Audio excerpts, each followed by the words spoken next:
Brad Williams, Frugal Finance, future value of an annuity. We use annuities a lot, so I'm going to go as quick as possible here. This could be sort of lengthy, and I'm going to try to shorten it as much as I can.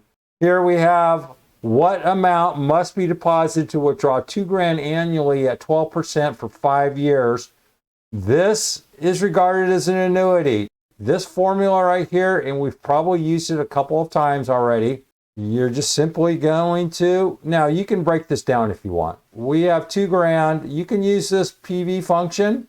We've done this time and time again. $2,000 annually, 12% for 5 years is going to grow to 7210 using Excel. If you use the old format, you can remove this $2,000, and that is your factor. That's the present value annuity factor. You want the annuity formula? It's right here. Got that? So you could take this, yeah, no, it's right here. Using this right here, and then you can go back to the very first lesson. You can compare and say, well, yeah, that's the annuity formula. So there it is. No surprise here. The logic, what are we discounting? Because this is forward-looking. So we're looking at this, what's forward, what's back. When I say back, what's future value, what's present value. So subsequently, the value obtained at T of 2 must be moved backwards in time to time equals 0. This approach is usually performed using this P equals factor. Therefore, P is equal to 3.6. Here's the factor I was talking about. We have this P is equal to 1 to the second, 797.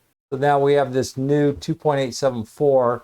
So the next question is, if you postpone your payment to the second year, postpone the first withdrawal for 2 years, reduces the amount by 5784.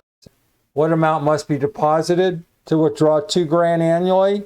The question is, if you postpone your withdrawals, how much do you have to put in? So now I can see the adjustment in this formula, which is kind of nifty. You have to use this. Remember I said the factor? Here's your factor. This is just this number up here, right here, with $2,000 removed. Then we have to figure out what's that discount if we pull back for a year, and it's 7.97. Now keep in mind, if this is your annuity factor and we're holding back 1 year, what will be the ultimate factor that we're multiplying by? Will it be higher or lower? Well, common sense says it has to be lower because we're not putting more money in. We're putting less money in. So this multiplier is going to be lower, and subsequently it's going to be 5747. Confusing? Just think about it.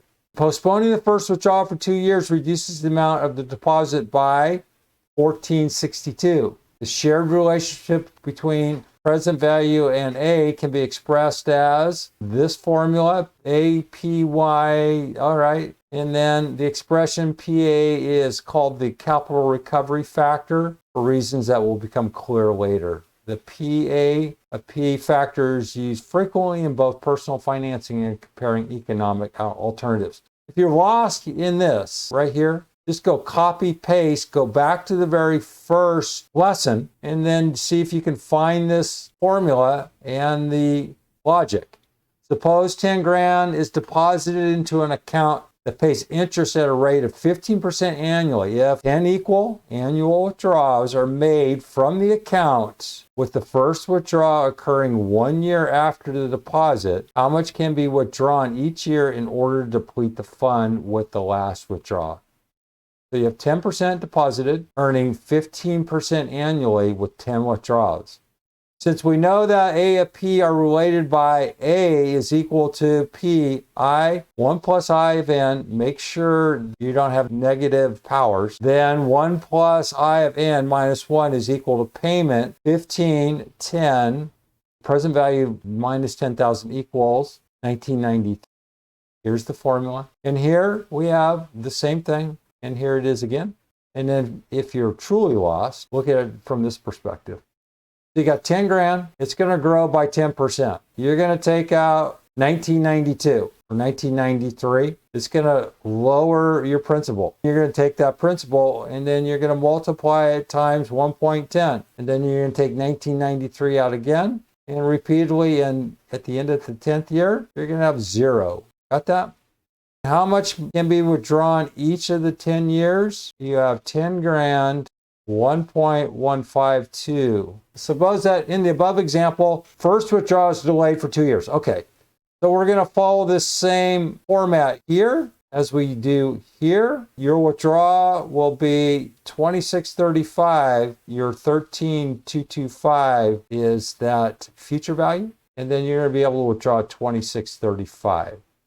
The future value of a uniform series is obtained by recalling that F is equal to P times I plus I to the N, substituting equation 216 into equation 220 for P and reducing yields is equal F is equal to A, 1 plus I to N minus 1 divided by I, or equivalently this.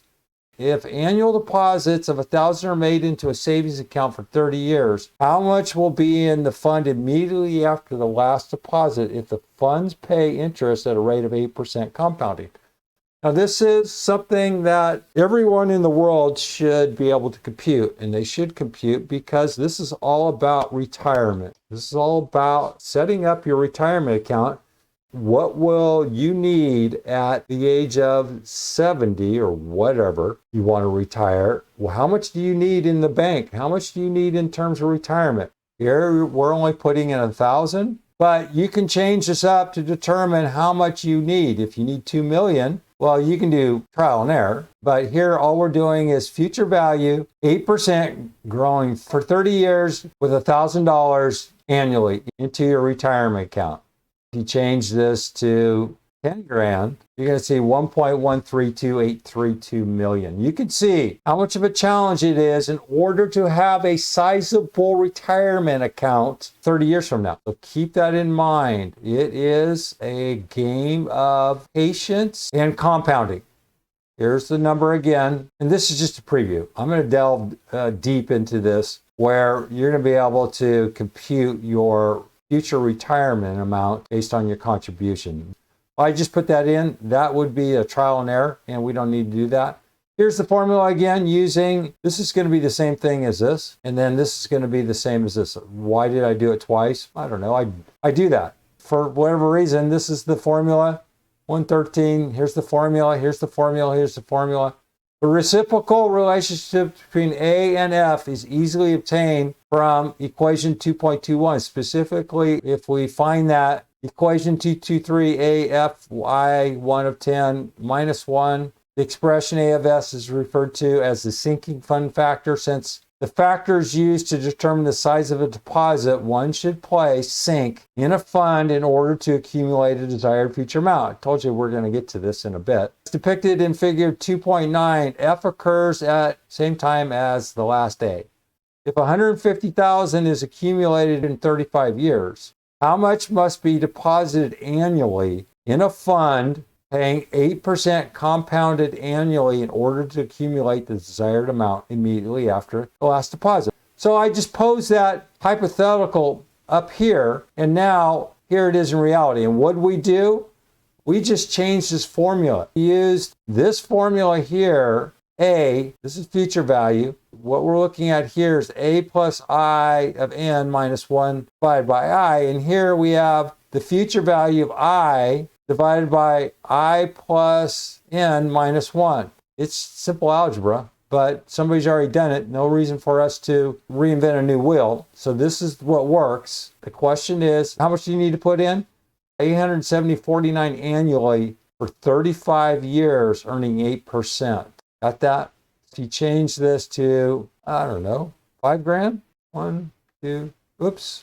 That is the formula. You should have, this is all hard-coded. You don't want to do this. You want to set up something over here on the side that's going to say the rate. So this is your earning rate, the term, 35 years, and the amount, 150,000, the future value. You want to put that over here so you can change it without having to go in here and manipulating this time and time again.